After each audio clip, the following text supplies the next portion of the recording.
Hari ini kita bercakap harta minyak mentah. Saya terkejut dengan situasi ini. Niaga hadapan minyak yang negatif adalah sesuatu yang belum pernah terjadi sebelumnya. Pada masa itu, saya masih sibuk dengan hal lain, tetapi kali ini kami mengalami kerugian besar. Wang kita orang Cina, dalam beberapa hari ini, harta minyak mentah Bank of China mengalami masalah. Pelabur kita gagal membeli pada harga rendah minyak antarabangsa. Bukan sahaja kita kehilangan segalanya, malah berhutang dengan bank. Ini benar-benar sesuatu yang belum pernah didengar. Orang bertanya, apa yang sebenarnya berlaku? Kita ceritakan kawan saya yang masih berada di atas bumbung, Encik Wang. Baru-baru ini, harga minyak antarabangsa terus menjunam. Encik Wang mengambil wang simpanannya sebanyak RM10,000 untuk mencuba berharap dapat mengubah nasib. Tetapi melabur dalam harga minyak antarabangsa, terutamanya niaga hadapan minyak, bukanlah sesuatu yang mudah. Cari seorang pakar untuk membantu. Harta minyak mentah Bank of China datang, pakar yang akan membantu. Jadi Encik Wang, termasuk kami para pelabur, percaya bahawa pakar ini pasti boleh membantu. Kami masuk ke pasaran niaga hadapan minyak antarabangsa untuk membeli pada harga rendah. Kami membeli berharap dapat keuntungan besar.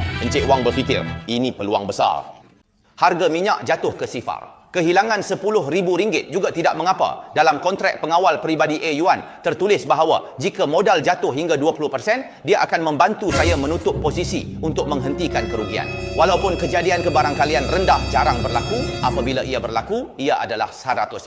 Apa yang dibeli oleh Lawang? Niaga hadapan minyak mentah untuk bulan Mei. Selagi pengawal peribadi A. Yuan membantu mereka menjual pada atau sebelum 20 April dan pada masa yang sama membeli niaga hadapan bulan Jun, tetapi A. Yuan menangguhkan sehingga malam 20 April, tiada masalah dengan masa akhir perdagangan terakhir. Menurut kontrak, perdagangan berhenti pada 10 malam dan memindahkan kontrak sudah cukup. Pada masa itu, harga sekitar $11.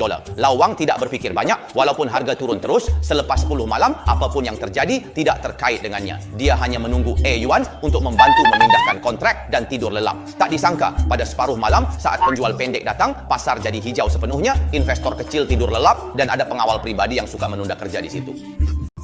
Serangan udara dilancarkan dan dalam sekelip mata harga minyak jatuh ke negatif $40.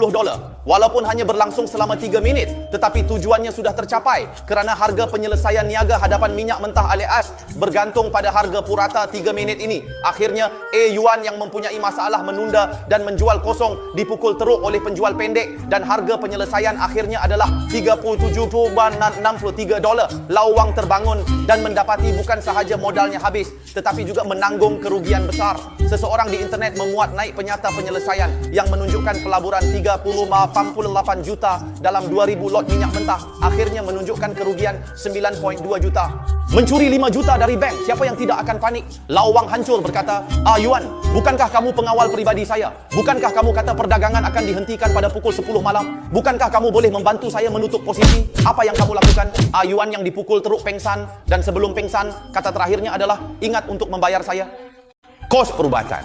Lawang sebelum pergi ke bumbung, kata terakhirnya, adakah perkara ini akan selesai begitu sahaja? Selepas ini, apa yang berlaku, kita mengikut peraturan.